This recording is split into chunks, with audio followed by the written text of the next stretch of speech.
This is Mike Swanson. I run the website WallStreetWindow.com.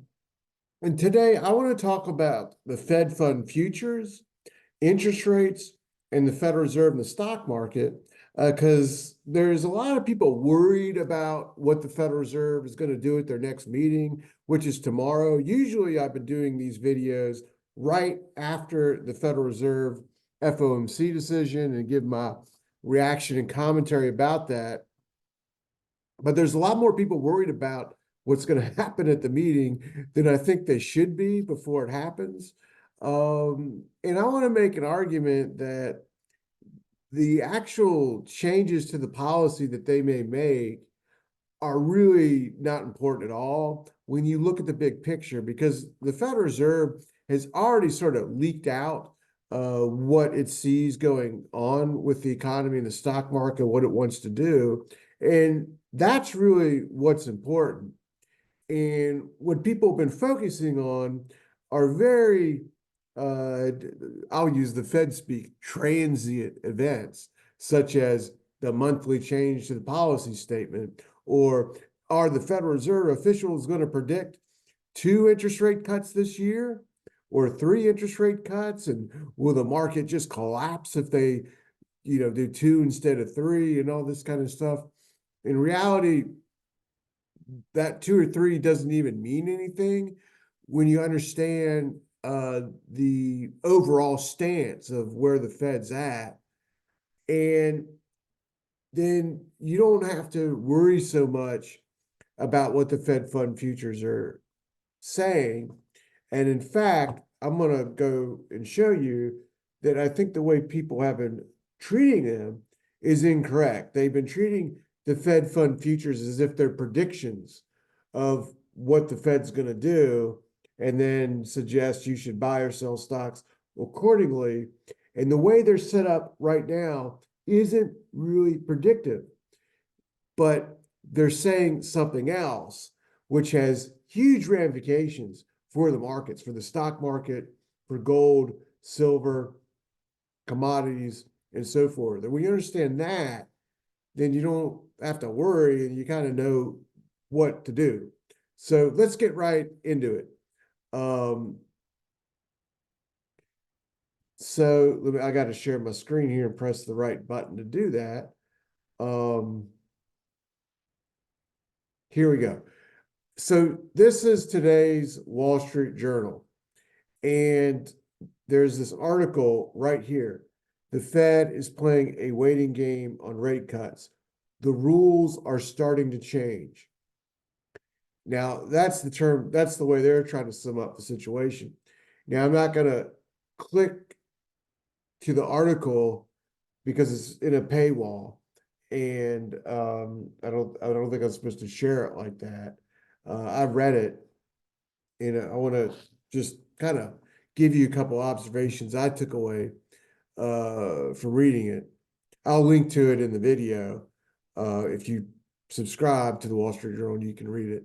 But you should subscribe, frankly, because the Fed leaks to the Wall Street Journal, and so does Jerome Powell, ahead of key meetings, and they basically tell you what they're going to do.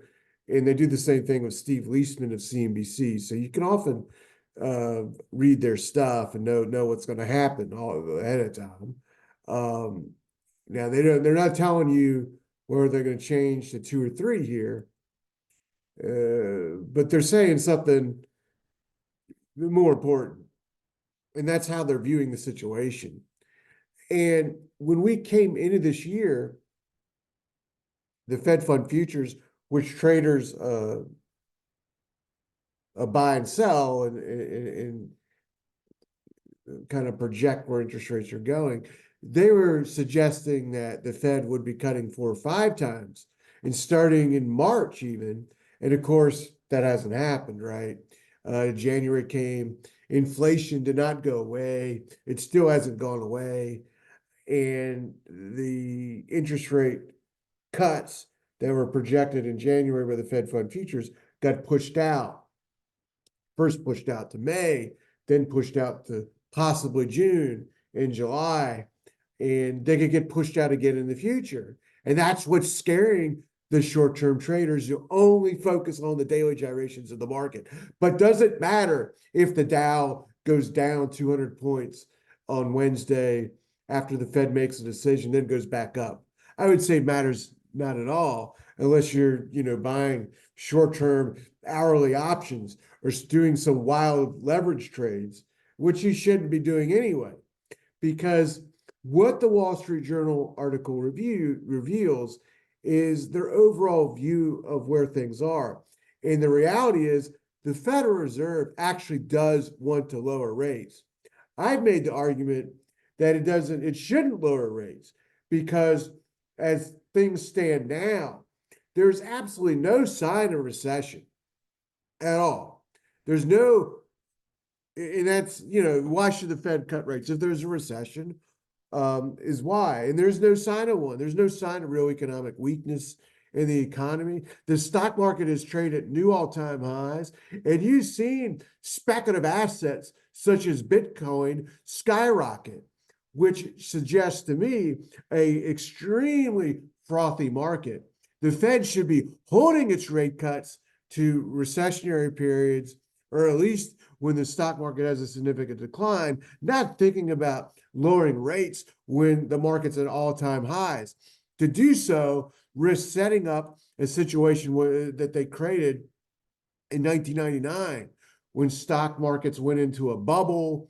Internet stocks formed a huge bubble, which now the crypto market by market cap has even surpassed. And then the internet stock bubble busted in 2000, and the market in the economy went down the toilet for 2-3 years. So when rates are too low, speculative bubbles form and then they bust and it's a disaster. The Fed cut rates in 1998 3 times when the economy was doing just fine in order to bail out a hedge fund with political connections to JP Morgan and other major banks. And now the Fed is considering cutting rates for different reasons. Yes, we have the political election, the presidential election in the fall, and politically, the Fed doesn't want to be criticized if the economy goes into recession before the election. They don't want to become a political topic. So they have that reason. But at the same time, they don't want to lower rates because of the reasons I just said too soon, because they don't want to fuel inflation, make the inflation come back even bigger, or make it as big as it was. It's still there. And that's the problem they have now. That's why they've been able to cut rates as soon as hoped and when New Year's came. But this article in the Wall Street Journal, it says there's some Fed officials worried about cutting rates now, but overall, they are afraid that if they keep rates where they are, at some point, the economy will actually weaken significantly. And therefore, they do want to lower rates when they are able to do so. But to be able to do so, they need to see the inflation data, the CPI, the CPE, the PCE, and so forth, get lower than it's been, and they hope it will do so in April and May, and then they'll be able to lower in June or July. So most likely that's going to be the big message that the Federal Reserve gives tomorrow in the statement. And now let's turn to the Fed fund futures in the market reactions, because that's all that we've talked about on CBC. But keep in mind the big picture stance the Fed has. They are afraid if they keep rates where they are, at some time the economy will go in recession. They don't want the economy to go into recession, so they do want to lower rates, in the coming months at some point. What's really important, though, is that There is absolutely zero talk, and the article says they do not want to raise rates. They do not want to raise interest rates, and they won't raise interest rates even if the inflation data worsens. Even if inflation picks up, they will not raise interest rates. And if you look at the video I did this weekend, we have seen, explain how, gold has broken out to all new time highs. And historically, when gold has a breakout like that, silver prices follow. And that's why I've been advocating buying silver stack while silver's below $26, because that $26 is similar to 2,100 on gold. And at some point, silver will break out.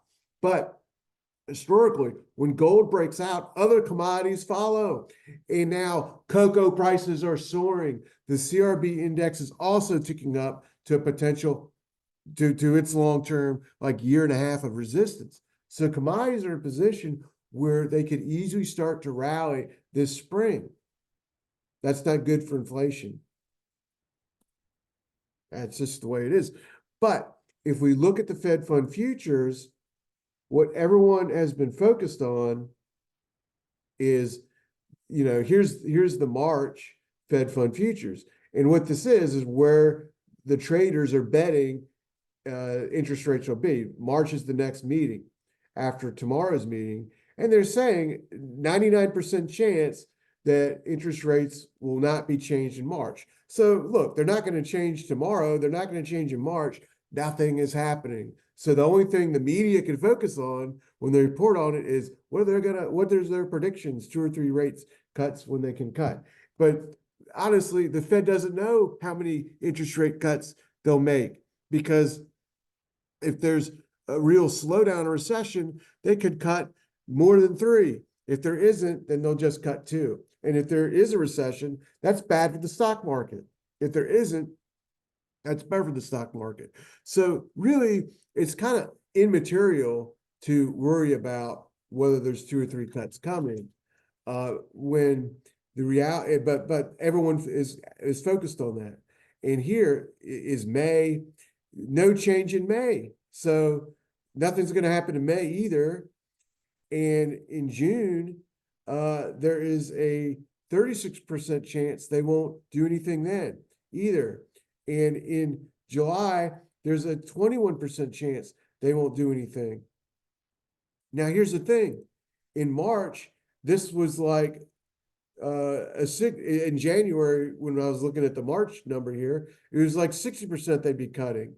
In May was certain. What's been happening is that every month, the predictions of when the next rate cut will come so far this year has been pushed out into the future. It's always been like in 3 months or so that they may lower rates.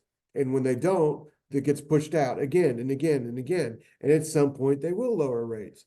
But if they don't lower rates in June, we'll be looking at this with the chance that, well, maybe they'll start to lower in September. And if they don't lower in September, then, oh, maybe they'll lower in January. But what's never been happening is that there's been a chance of a rate hike. And in the end, that's what's important. No chance of rate hikes. It doesn't matter if the Fed lowers rates in June, July, September, November, or December for the first time, because they're not going to raise rates. And that's why the stock market's been going up. That's why crypto's been going up, because at the current rate of interest, in reality, the Fed is not tight. These are not tight financial conditions. That's why it hasn't mattered that these projections keep getting pushed out, because there's been no recession, the economy hasn't weakened, and as long as these current conditions change, don't change, the market will keep going up, whether or not the Fed lowers rates or not. And if the economy does not tip into recession and the Fed ends up lowering rates because of an improvement in inflation, and that could still be very well what happens even with the rise in commodities, because they're just coming up a little bit. They're just going to make the stock market go up into a bubble as crypto's been doing, and then end up collapsing when the bubble busts and create a disaster. So, short term, nothing is happening. Nothing's really going to change in the stock market either. In the next 90 days or whenever they do lower rates, what's going to matter is the state of the economy. If the economy's bad, the markets will be dumping. And probably the economy won't be bad. So don't worry about when that rate cut's coming, that first cut. All that matters is that they're not going to be hiking interest rates. And that returns me, and I want to show you, a problem, that is going on with the way people talk about this and report it. So this is today's New York Times article. And again, I'm not going to scroll through the text of it, but this is their story about it. Fed meets amid worries that inflation progress might stall. And in the sub headline, inflation has been moderating steadily, but is now hovering around 3%. Will lowering it fully to normal levels prove difficult? And what I want to tell you is that this sentence, will lowering it to fully normal levels prove difficult, is nonsense, because we're never, what this writer believes is normal is not normal anymore, and it's never going to be normal again. And what they're talking about is they're basically saying, well, they're implying the interest rates are too high and they should be lower than they are, and it's not normal that they aren't. That's wrong, because what is not normal is where they were when the person thinks they were, and that is the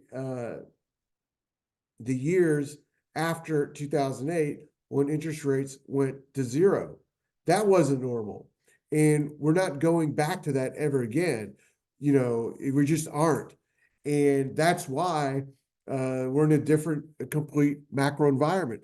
That's why interest rates at 5.5 have not crashed the stock market or hurt the economy, because we're not where we were a couple years ago, and we're not going back to that. We're actually in something like a stagflationary environment.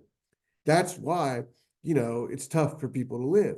The people cannot buy a house, because of the inflation. And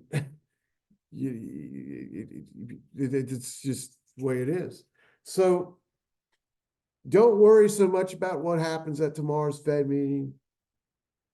In reality, there are a lot bigger problems in the economy that are going to come through, that are on the horizon. They're not visible on the horizon, but they're going to come over the horizon and start to be visible. And they have to do with the size of the national debt and the growth of the national debt, which is now around a debt to a GDP level of almost 125%. In the past 90 days, the size of the debt has grown by $1 trillion. The interest on the debt is now higher than the amount of money that the government funds for Social Security, Medicare, and those social programs. It's bigger than the defense budget, and it's getting bigger. And that's going to become a big problem. But it's not a problem in the markets now. There will be some wild gyrations in the bond market when that happens, they will signal it's a problem or about to become a problem. It's not happening. They're not doing that now, and I don't think they're going to do that. The next couple months at least. So the way these markets are set up, big changes are going to eventually come, but the markets only have the ability to forecast like 90 days ahead of time. The way the stock market's moving, the way the bond market's moving, and the Fed Fund Futures is an example of that. What the Fed Fund Futures are doing are saying that there is a chance of a rate cut in 90 days. but it's not saying that's a certain prediction. What is certain is they're not going to raise rates. And that certainty is something that you can invest, trade, and bank on. And one way to do that is realize that rate cuts are coming. That is going to be the next move by the Fed and not raising rates, and bet on that. And one way to bet on that is to buy gold and silver, because gold and silver falls usually when the Fed raises interest rates and goes up when the Fed lowers interest rates, because lower rates and the debt problems that will come will hurt the value of the dollar. So that's a trade you can make without having to worry about gold or silver crashing. You buy and you're able to do that. And Bitcoin isn't a play on that. Don't let the gurus fool you. Bitcoin is simply going up with the stock market as a speculative asset, and it will bust when when Bitcoin busts, just like internet stocks busted in the year 2000. And when that happened in the fall of 2002, gold started, or 2000, I mean, in the fall of 2000, as the stock market went down that year into a new bear market, the S&P 500 fell below 200-day moving average. As that happened, gold began to go, the money shifted into gold. Same thing will happen when the next bear market comes to the stock market. Again, it's not happening at the moment, but when it does come and rates are cut, gold and silver will go up as a result. That's why central banks in the world are accumulating gold in their reserves.